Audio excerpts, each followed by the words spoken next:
Syria में Iran से जुड़े ठिकानों पर अमेरिका का हवाई हमले के बाद एक साथ दो ठिकाने खाक में मिल गए। इजराइल हमास युद्ध के बीच अमेरिका के इस हमले से ईरान और अमेरिका में ठन गई है। युद्ध का नया मोर्चा खुल गया है।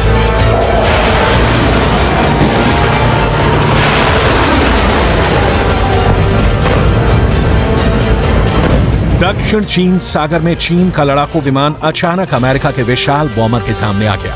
दोनों के बीच का फासला सिर्फ 10 फीट रह गया था। फिर क्या हुआ? क्या अमेरिका के बॉम्बर से भिड़ गया चीन का लड़ाकू विमान या दुम दबाकर भाग खड़ा हुआ? इसे आगे तफसील से बताएंगे और इस भिड़ंत का पूरा वीडियो भी दिखाएंगे।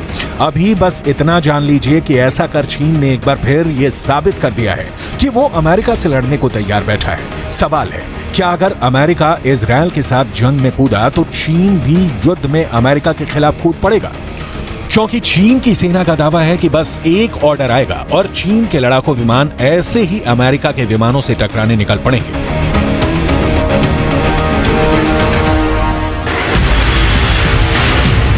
हमास का एक प्रतिनिधिमंडल गुरुवार को ईरान के विदेश मंत्री के साथ रूस पहुंचा। हमास का प्रतिनिधिमंडल ऐसे समय में मॉस्को का दौरा कर रहा है जब इजराइल गाजा पट्टी में हमास के ठिकानों को तबाह करने में लगा है। हमास की तरफ से रूस में हुई इस मीटिंग की तस्वीरें जारी की गई हैं। आगे बढ़ें।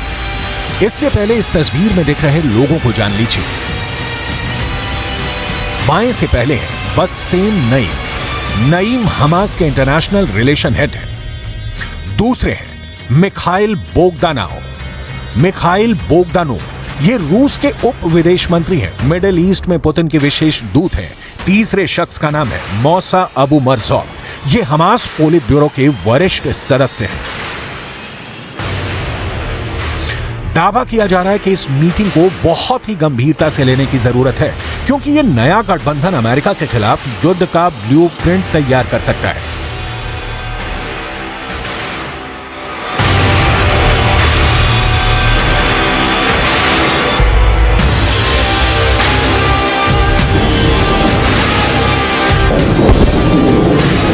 रूस, ईरान और हमास अगर एक साथ मिलकर अमेरिका के ठिकानों पर हमला करते हैं तो अमेरिका के पलटवार से विश्व युद्ध शुरू हो सकता है, क्योंकि मिडिल ईस्ट में मौजूद अपने ठिकानों पर हो रहे हमलों का बदला अमेरिका कैसे लेता है, इसकी एक झलक अमेरिका के इन हवाई हमलों में मिलती है। अमेरिका का पहला हवाई हमला, अमेरिका का दूसरा हवाई हमला, अमेरिका का तीसरा हवाई हमला। अमेरिका ने ऐसे लिया है अपने सैनिकों पर हमले का बदला।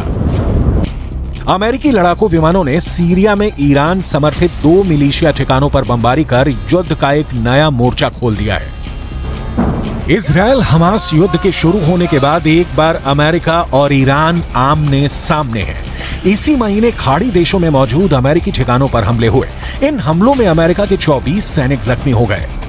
एक की जान चली गई। इसके बाद अमेरिका ने ऐसा पलटवार शुरू किया है जिसमें दुनिया को विश्व युद्ध के संकेत दिखाई दे रहे हैं।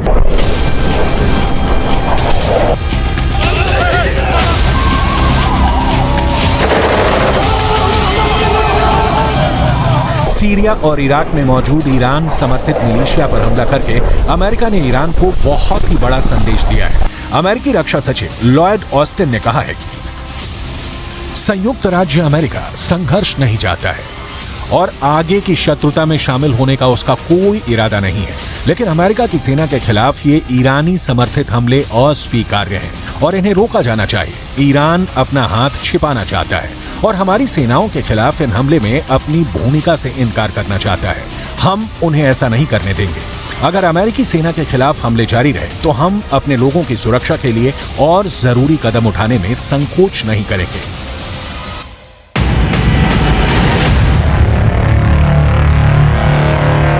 वरिष्ठ अमेरिकी सैन्य अधिकारियों के मुताबिक अमेरिका ने इस हमले को अपने 2 F-16 लड़ाकू विमानों से अंजाम दिया है।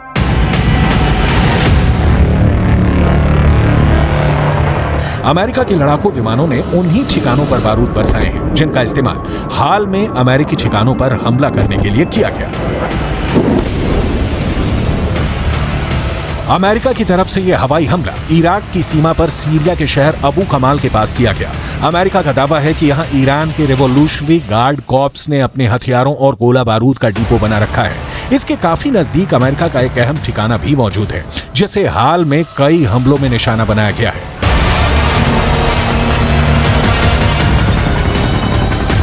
इजरायल हमास युद्ध के फैसले के बाद मिडिल ईस्ट में तैनात अमेरिकी सेना पर हमलों की वारदात बढ़ गई है। अगर अमेरिका मिडिल ईस्ट में ऐसे ही हवाई हमले पर उतर गया तो पूरा खाड़ी धधक उठेगा।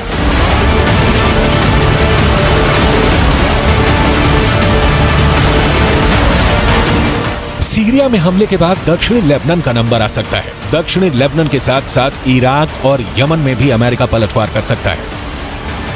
हाल में अमेरिकी बेस पर कम से कम 12 हमले किए गए। इन हमलों में 21 अमेरिकी नागरिक घायल हुए।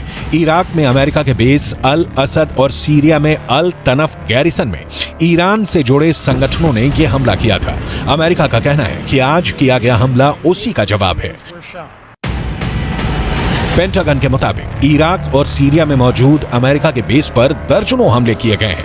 मिसाल के तौर पर 17 अक्टूबर को इराक में अमेरिका के बेस अल असद पर हमला हुआ। 17 अक्टूबर को इराक में ही अमेरिका के अल हरीर एयर बेस पर हमला हुआ। 18 अक्टूबर को सीरिया में अल तनफ गैरिसन में ईरान से जुड़े संगठनों ने हमला किया था। 24 अक्टूबर को सीरिया में अल उमर ऑयल फील्ड बेस पर हमला हुआ। वहीं इराक में एरबिल एयरफोर्स पर ड्रोन से हमले की कोशिश की गई। इन्हीं हमलों के जवाब में अब अमेरिका ने अपने लड़ाकू विमानों को हमले के लिए उतार दिया है। हमले का असर ईरान की बौखलाहट में साफ साफ नजर आया। वहीं तनाव का तीसरा एपिसेंटर दक्षिण चीन सागर बना, जहां अमेरिका और चीन के लड़ाकू विमान भिड़ते भिड़ते बचे। अमेरिका का दावा है कि चीन का विमान J-11 अमेरिकी विमान से टकराते टकराते बचा। इस भिड़ंत के वीडियो को जारी कर अमेरिका ने कड़ी आपत्ति जताई है। इस वीडियो में साफ तौर पर दिख रहा है कि किस तरह से चीनी विमान पीछे से आकर अमेरिका के B-52 के करीब पहुंच जाता है। चीन का लड़ाकू जेट B-52 बम वर्षक विमान के 10 फीट से भी ज्यादा करीब आ गया था। चीन के लड़ाकू पायलट की ऐसी हरकतों की वजह से दोनों ही जहाज के आपस में टकराने की आशंका बढ़ गई थी। इस करीबी मुठभेड़ को पेंटागन ने आक्रामक करार दिया है। एक तरफ चीन से अमेरिका की भिड़ंत, दूसरी ओर अमेरिका का सीरिया में ईरान समर्थित बेस पर हमला। साथ ही साथ हमास के प्रतिनिधिमंडल का रूस पहुंचना और इजरायल हमास के बीच युद्ध का और बारूदी होना संकेत साफ है। अमेरिका के खिलाफ रूस, चीन और ईरान की घेरेबंदी और बढ़ती जा रही है, जिसका असर इजरायल हमास युद्ध में साफ साफ दिख रहा है।